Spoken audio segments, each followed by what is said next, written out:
So that tomorrow we do not have an acrimonious vote. And we want these people to be given money. We don't want landmass or any other measurement. Pesa ipeani kwa forest ama kwa nini?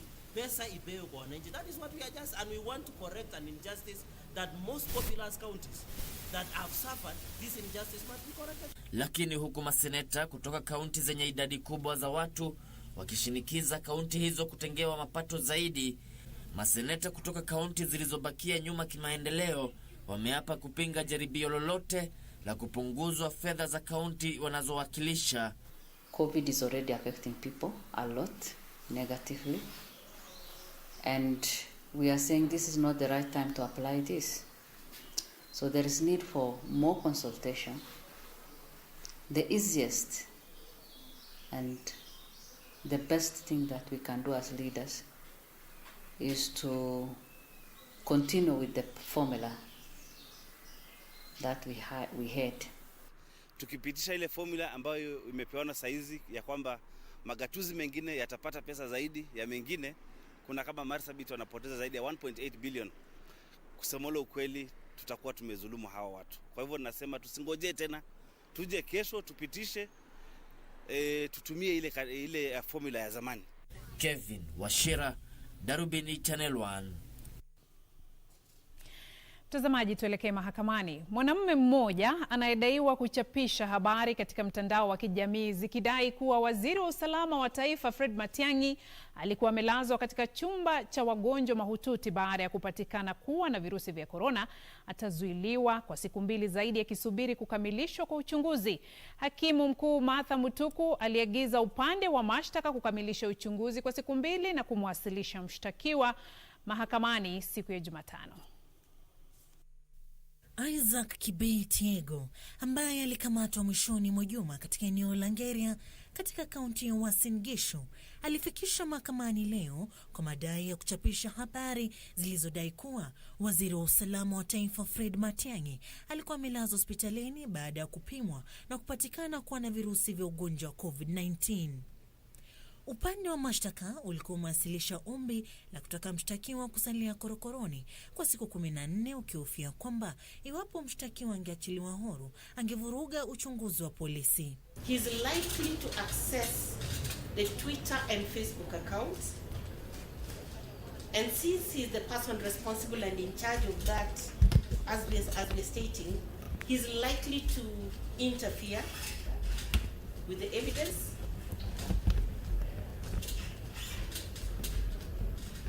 as well as even the witnesses. Upande wa utetezi ulipinga ombi hilo ukisema kuwa lilikuwa likikiuka haki za mshtakiwa. Person or the respondent here has the right to be released on bail or bond on reasonable conditions that the court deems fit. Hakimu mkuu Martha Mutuku aliagiza upande wa mashtaka kukamilisha uchunguzi kwa muda wa siku 2 huku mshtakiwa akizuiliwa katika kituo cha polisi cha Muthaiga kwa siku 2. I do find that 2 days are sufficient to complete investigations on the nature of the charges that the respondent is likely to be charged with, and I'll only lie the application to the extent that the respondent shall be held at the Darubini station for a period of 2 days to enable the investigating officer to complete his investigations. Wakati huo washtakiwa 3 wanaotuhumiwa kumuua Sheila Murage ambaye mwili wake ulipatikana katika bustani ya maua katika eneo la Kilimani jijini Nairobi wameachiliwa kwa dhamana ya shilingi 50,000 na bondi mbadala ya shilingi 100,000. Wawili kati ya washukiwa hao, Christine Awor Alwoch na Claire Chepkoech Ngeno, walikuwa wameachiliwa kwa dhamana huku mshukiwa mwingine Shem Luanga Mangula akizuiliwa rumande ili kufanyiwa uchunguzi wa DNA. Washukiwa hao hata hivyo watahitajika kujiwasilisha katika kituo cha polisi cha Kilimani kila siku ya Jumatatu. With the release and reduction of bond terms. Maiti ya Sheila Muruge ilipatikana siku ya Ijumaa saa kadhaa baada ya kusemekana alikuwa akijiburudisha na marafiki. Na kitendawili hiki cha kifo cha Sheila Murage sasa kipo mikononi mwa wachunguzi ambao hivi sasa wamepewa takriban mwezi mmoja ili kuweza kuchunguza na kuandaa ripoti, huku kesi hii ikitarajiwa kusikizwa tarehe 28 mwezi Agosti. Nikiripotia Darubini ya Channel 1, jina langu ni Sarafina Robi. Asante Serafina Robi kwa taarifa hiyo. Tukiondoka mahakamani, tukirejelea taarifa niliyokuwa nimeanza nayo hapo mwanzoni, Rais Uhuru Kenyatta ametangaza kuwa ameongeza kwa siku 30 zaidi kafyu ya kitaifa kufuatia kuongezeka kwa maambukizi ya ugonjwa wa COVID-19 hapa nchini na kuwahimiza Wakenya kujichunga binafsi. Rais ametangaza hayo huku nchi hii kinakili visa 440 zaidi vya maambukizi kutoka kwa sampuli 17,975 zilizopimwa, huku watu 5 zaidi wakiaga dunia kutokana na ugonjwa huo.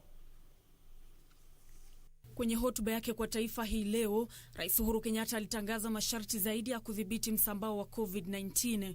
Kafyu ya kitaifa kuendelea kwa siku nyingine 30, huku kiongozi wa nchi akionya kuwa hatua kali zitachukuliwa dhidi ya wakiukaji wa masharti yaliyowekwa bila kujali tabaka zao katika jamii. That our nationwide curfew shall remain in force for a further 30 days. All the measures that I will be announcing today shall be applied to all citizens, regardless of their social or political standing. Rais kwa mara nyingine alisema kila mmoja ana jukumu la kujikinga dhidi ya ugonjwa wa COVID-19, akisema Kenya sawa na mataifa mengine duniani haina kinga dhidi ya adui huyo. Government cannot police the morality of its citizens. Citizens must balance between their individual rights and their responsibility to each other. There are many other countries that are suffering greater than we are, but don't report, but don't say. So don't look at yourself as being special. We are not. None of us is.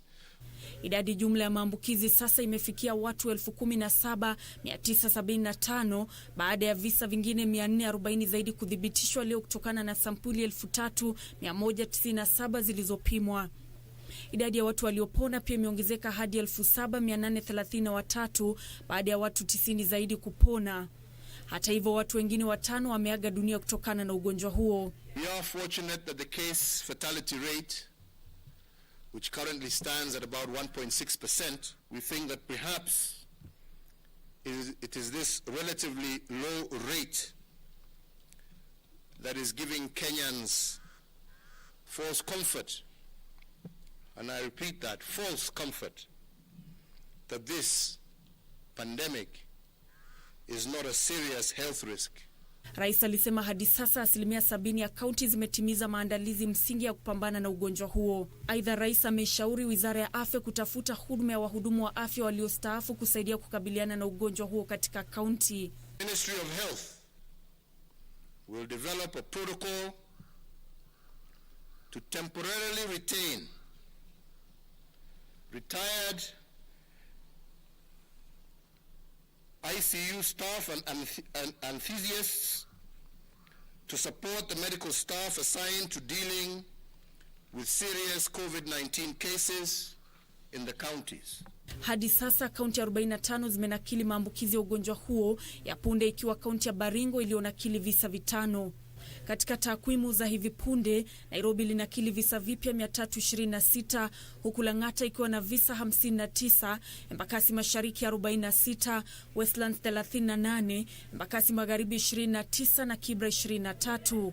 Kaunti ya Machakos ilikuwa ya pili kwa visa 32, Kajiado na Kiambu 17 kila moja, Uasin Gishu 13, ilhali Mombasa ilikuwa na visa 10. Any government institution, including all sporting facilities, stadia, educational institutions, and other government facilities, upon designation by the Cabinet Secretary for Health as a public health facility, shall be availed to the Ministry of Health for isolation and quarantine purposes. Nancy Okware, Darubini ya Channel 1. Tukisonga mbele mtazamaji, Rais Uhuru Kenyatta ameelezea wasiwasi kuhusu kile alichokitaja kuwa tabia za kiholela zinazodhihirishwa katika baadhi ya maeneo ya kuuza vileo, huku akipiga marufuku uuzaji wa pombe hapa nchini. Rais amemwagiza Inspekta Jenerali wa polisi kufutilia mbali leseni ya baa yoyote itakayopatikana ikikiuka maagizo ya serikali ya kudhibiti kusambaa kwa virusi vya korona. Safin Achengouma anasimulia zaidi. Baadhi ya watu katika maeneo ya burudani wamekuwa wakikiuka maagizo yaliyowekwa kudhibiti kuenea kwa virusi vya korona na kuhatarisha maisha yao, huku wakiendelea kubugia pombe bila kujali kuenea kwa kasi kwa maambukizi ya virusi hivyo nchini, huku visa vya maambukizi nchini vikifikia takriban watu 17,950. Rais Uhuru Kenyatta alikashifu tabia hizo za kiholela katika maeneo ya burudani humu nchini, akiyataja maeneo hayo kuwa hatari katika kusambaza ugonjwa wa COVID-19. Katika hotuba yake kwa taifa kuhusu hali ya virusi vya korona nchini, ambayo iliwadia baada ya mkutano baina ya serikali ya kitaifa na serikali za kaunti, rais alielezea wasiwasi wake kuhusu kuongezeka kwa idadi ya vijana wanaoambukizwa virusi hatari vya korona.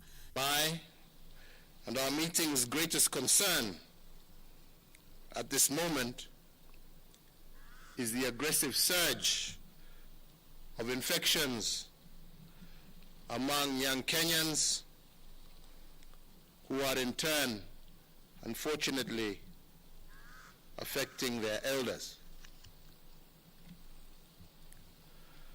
Contact tracing of the recent surge of infections indicates that our socializing without regard to protective behavior, particularly in an environment serving alcohol, is becoming one of the greatest risk factors in our country.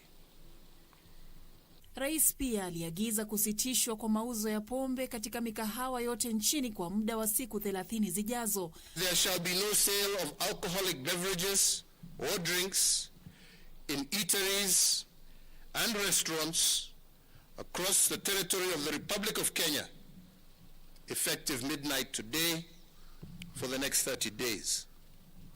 Agizo la kufungwa kwa baa litaendelea kwa muda usiojulikana, huku hoteli zikitarajiwa kufungwa saa 1 usiku badala ya saa 2 usiku. The closing time for restaurants and eateries has been amended from 8 p.m. to 7 p.m. starting today at midnight for the next 30 days. Aidha, eneo lolote la kuuza vileo ambalo litakiuka maagizo hayo litapokonywa leseni ya kuhudumu milele baada ya Rais Uhuru Kenyatta kumwagiza Inspekta Jenerali wa polisi kuhakikisha kuwa agizo hilo linatekelezwa. The Inspector General of the National Police Service shall cause withdrawal of all licenses for bars operating in breach of this directive, and those withdrawals shall be permanent. Hii inawadia baada ya baadhi ya viongozi kupatikana wakibugia pombe saa za kafyu, huku baadhi yao wakitumia ushawishi wao kukiuka masharti yaliyowekwa kudhibiti kuenea kwa virusi vya korona. Rais alisema kuwa maagizo yaliyowekwa kudhibiti kusambaa kwa virusi hivyo yanatarajiwa kuzingatiwa na kila mmoja. Forthwith, the Inspector General of Police shall ensure that his officers spare no mheshimiwa, no individual, irregardless of social status or rank, who is either out after curfew without being an essential worker, or who flaunts the health protocols that have been set out. Kaunti 44 kati ya 47 zimeandikisha maambukizi ya virusi hivyo vya korona kufikia sasa, huku kaunti ya Nairobi ikinakili visa vingi zaidi vya maambukizi. Nikiripotia Darubini ya Channel 1, naitwa Safin Achengouma. Mtazamaji, taarifa yake Safina Achengouma inatutamatishia awamu ya kwanza ya Darubini ya Channel 1. Kile ambacho kinanifurahisha hapa ni ujumbe mmoja kutoka kwa mtazamaji jioni ya leo. Anajiita William Mwamburi. Anasema mdosi amefungia pombe la Hii ni hujuma kwa baadhi yetu, lakini nimepokea ujumbe wake kwa furaha, maana hajafungua mipaka. Cha muhimu ni tufuate maagizo ya afya yaliyowekwa ili tuweze kuzuia maambukizi zaidi ya COVID-19. Asante sana kwa ujumbe wako. Ruben Kirui kutoka maeneo ya Eldoret, Kapseret na Susan Kirui mnasema mnatazama. Na wengine wengi ambao wanaendelea kutuma nitakuwa nikizipitia wakati Darubini inasonga mbele. Usiende mbali, kwa sasa naelekea kwenye mapumziko. Nikirejea ni taarifa zaidi. Usiende mbali.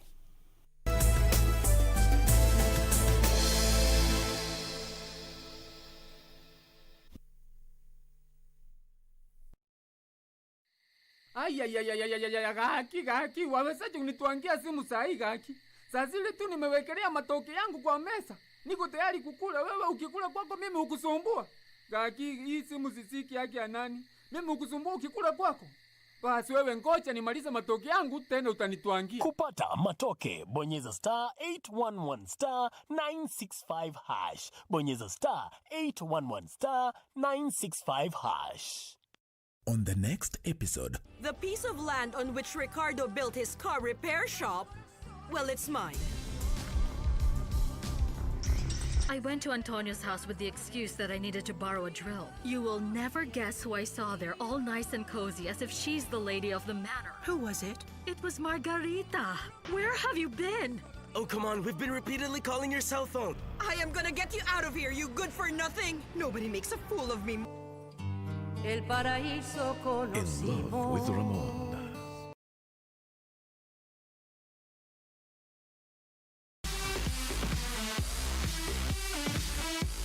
The date for the FA Cup final is set, and so are we, as Arsenal and Chelsea face off again on the 1st of August at Wembley. The All-London affair will be broadcast live and exclusive on KBC Channel 1 this Saturday from 7:30 p.m.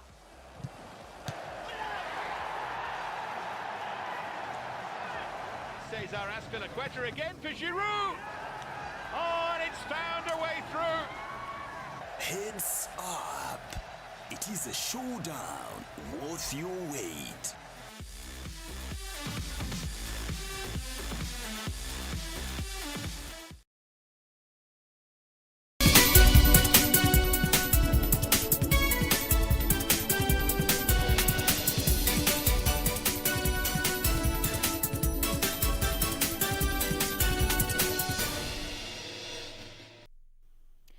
Karibu mtazamaji kwenye taarifa za biashara. Hapo baadaye nitakuwa nikikuletea spoti na mwishowe tutakuwa tukijifunza lugha ya ishara.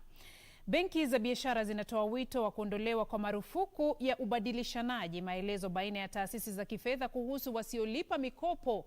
Benki hizo zinasema marufuku hiyo iliyoanza kutekelezwa mwezi Machi mwaka huu kuwalinda Wakenya dhidi ya athari za ugonjwa wa COVID-19 inaathiri utoaji mikopo. Afisa wa shughuli za biashara wa benki ya Equity Polycarp Gathe amesema imekuwa vigumu kutathmini ulipaji mikopo tangu agizo hilo lilipotolewa na Rais Uhuru Kenyatta. Tangu kuanzishwa kwa mfumo wa kutathmini ulipaji mikopo mnamo mwaka 2013, kuna nakili milioni 378 kuhusu mikopo, huku watu milioni 42 wakipigwa marufuku kukopa pesa kutoka taasisi za kifedha hapa nchini. Hata hivyo, tarehe 25 mwezi Machi mwaka huu, serikali ilisimamisha ubadilishanaji maelezo kuhusu mikopo kwa kipindi cha miezi 6 kuanzia tarehe 1 mwezi Aprili mwaka huu. Lengo likiwa kuwalinda wakopaji dhidi ya athari za janga la COVID-19. Afisa wa shughuli za biashara katika benki ya Equity, Polycarp Gathe, anasema marufuku hiyo imeathiri utoaji mikopo kwa biashara ndogo ndogo. But it's not okay when I see a Kenyan who comes to try and borrow money from me, but I know I'm not, the reason why I'm not lending you is because I can't price your risk. Wakati huo, kamati ya ushauri ya huduma ya teknolojia kuhusu ukabilianaji na janga la COVID-19 imo mbioni kutafuta mifumo ya teknolojia kusaidia katika kukabiliana na janga hilo.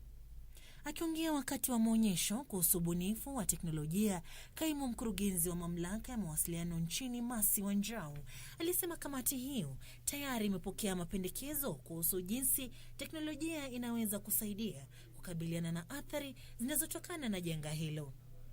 Hatimaye, wakulima wa miwa katika eneo la kiwanda cha sukari cha Miwani wameghadhabishwa na wito wa baadhi ya viongozi kusimamisha mipango ya kukodisha viwanda 5 vya sukari vya umma. Wakulima hao wanasema hatua hiyo inalenga kufufua viwanda hivyo vinavyokumbwa na matatizo. So we are appealing to the government to proceed promptly with Miwani. We want to see the smoke coming out of Miwani, if possible by even today.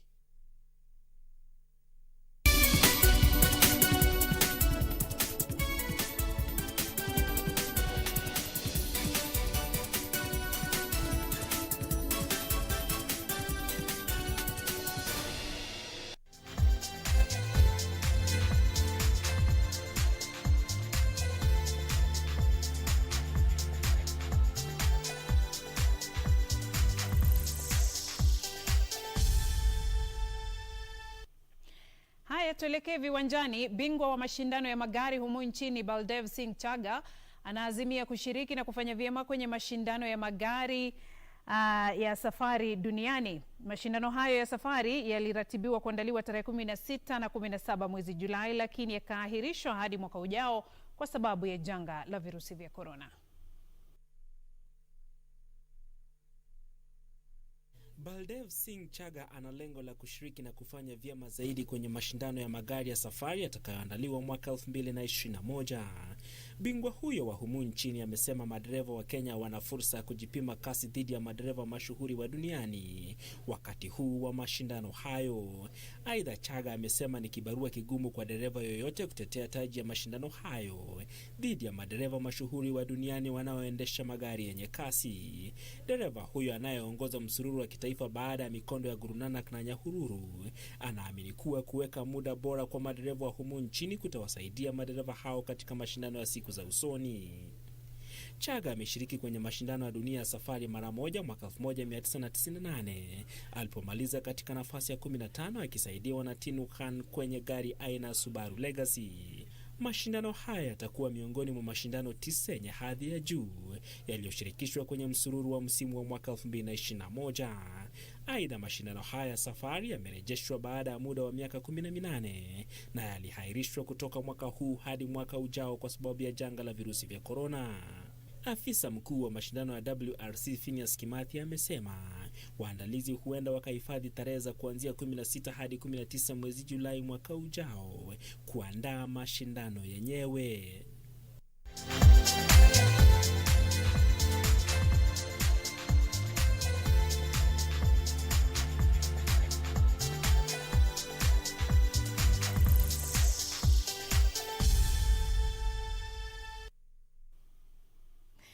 Na mtazamaji, kwenye awamu yetu ya kujifunza lugha ya ishara tumekuwa tukijifunza herufi A mpaka Z. Herufi za mwisho zilizokuwa zimesalia tunamalizia siku ya leo.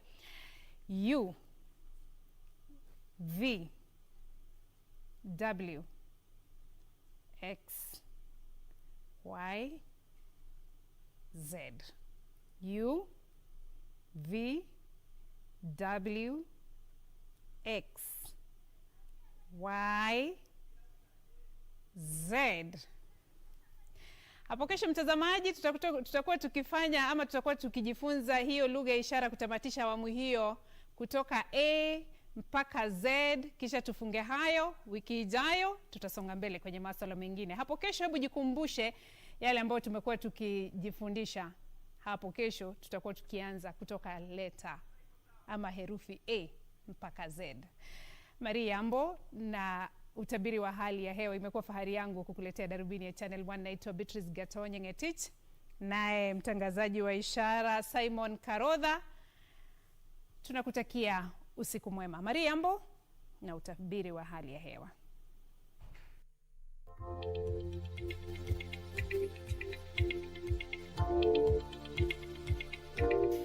Naam, Ni wasaa wa utabiri wa hali ya hewa popote ulipo na tumayo mzima. Naitwa Mari Yambo. Usiku wa leo kutakuwa na hali ya ukavu kote nchini, lakini tuamkapo kesho tutatarajia mvua katika maeneo kadha wa kadha, zikiwemo sehemu za Kitale, Eldoret na vile Nakuru, na maeneo ya ukanda wa Pwani, hususan maeneo ya Malindi na Mombasa. Hapa Nairobi kutakuwa na hali ya mawingu na vipindi vya jua, ilhali katika sehemu za kaskazini mashariki mwa nchi, Garissa, Mandera na viungani mwake tutarajia vipindi vya jua kushamiri, ilhali maeneo ya Lodwar tutarajia mvua katika maeneo machache. Mchana nao utakuwa wenye mvua, hususan katika sehemu za Kitale, maeneo ya Nakuru, Eldoret na viungani mwake. Mvua hiyo pia ikiweza kuandamana na ngurumo za radi. Ukanda wa Pwani japo kutakuwa na vipindi vya jua, tutarajia mvua katika maeneo machache tu, sehemu za Malindi na vile Mombasa. Hapa Nairobi tutaendelea tuna hali ya mawingu na vipindi vya jua, ilhali katika sehemu za kaskazini mashariki mwa nchi tutarajie vipindi vya jua kushamiri. Viwango vya joto navyo vitafikia nyuzi 23 hapa Nairobi, 33 katika sehemu za Garissa, 34 katika maeneo ya Mandera. Na basi kwa hayo natamatisha utabiri wa hali ya hewa jioni ya leo. Tupate sasa utabiri wa hali ya hewa kutoka maeneo mengine duniani. Kwaheri.